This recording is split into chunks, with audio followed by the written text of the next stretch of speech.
नमस्कार बच्चों। सामाजिक विज्ञान की ऑनलाइन क्लास में आपका बहुत बहुत स्वागत है।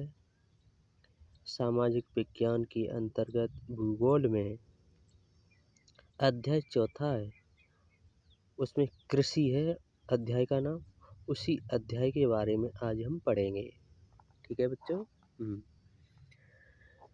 तो अ, आप सभी बच्चे जानते हैं कि हमारा जो भारत देश है कृषि प्रधान देश है। इसमें ज़्यादातर यहाँ के लोग कृषि की आजीविका पर निर्भर हैं और आज हम उसी के बारे में पढ़ेंगे।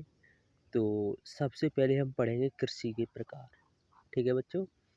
कृषि के प्रकार। कृषि हमारे देश में 3 तरह की होती है। ठीक है, उसमें देखेंगे, इस वीडियो में भी आप देखेंगे।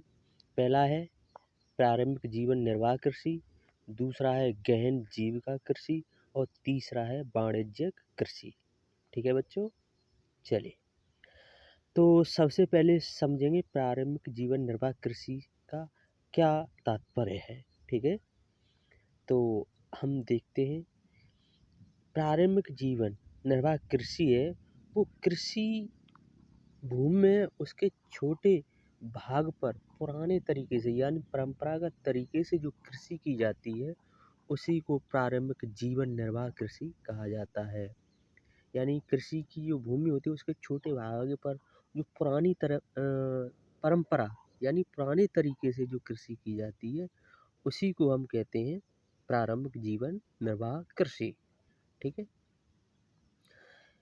इसी का दूसरा नाम भी हम कह सकते हैं कर्तन दहन प्रणाली कृषि, भी इसी को ही कहा जाता है।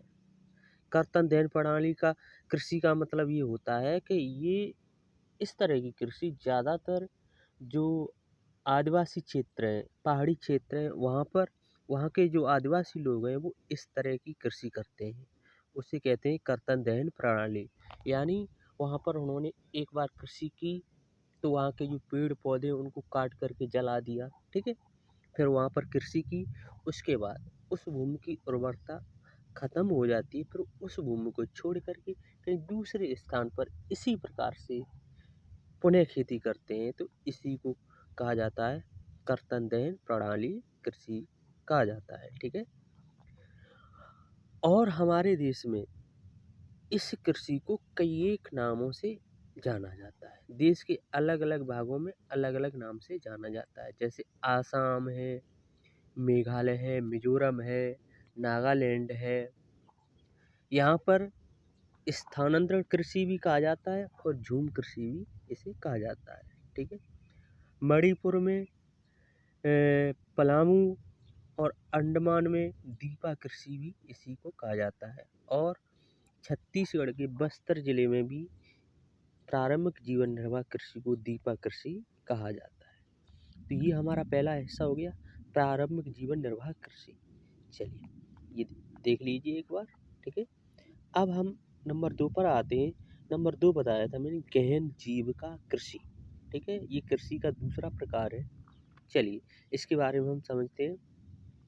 गहन जीविका कृषि का मतलब ये है कि इस प्रकार की कृषि उन क्षेत्रों में की जाती है जहाँ पर जनसंख्या ज़्यादा संख्या में निवास करती है। ठीक है, यानी अधिक जनसंख्या वाले क्षेत्र में गहन जीविका कृषि की जाती है। ठीक है, और इस प्रकार की कृषि से उत्पादन भी अधिक होता है। ठीक है, और इससे पहले जो हम पढ़ के आए हैं, ठीक है, प्रारंभिक जीवन निर्वाह कृषि, इसमें जो उत्पादन की मात्रा है वो उतनी नहीं होती है जितनी कि गहन जीविका कृषि में होती है। ठीक है, तो गहन जीविका कृषि में जो उत्पादन है वो अधिक मात्रा में होता है। चलिए इस प्रकार की खेती, हम इस प्रकार की कृषि देखते हैं कहाँ पर हमारे देश में की जाती है। जैसे उत्तर प्रदेश, आप सभी जानते हैं कि हमारे देश में सबसे ज़्यादा उत्तर प्रदेश में ही जनसंख्या निवास करती है। ठीक है, तो यहाँ पर गहन जीविका कृषि की जाती है। बिहार में इस प्रकार की कृषि की जाती है। पंजाब में इस प्रकार की कृषि की जाती है। और इसके अलावा और भी कई एक राज्य हैं जिनमें गहन जीविका कृषि की जाती है। ठीक है, चलिए अगला प्रकार है हमारी जो तीसरा वाणिज्यिक कृषि। ठीक है, कृषि का ये तीसरा प्रकार है वाणिज्यिक कृषि। चलिए इसके बारे में हम पढ़ेंगे वाणिज्यिक कृषि के बारे में। चलिए, तो कृषि में आधुनिक निवेशों के प्रयोग के लिए इस प्रकार की कृषि की जाती है। नए नए निवेशों के लिए वाणिज्यिक कृषि का प्रयोग किया जाता है।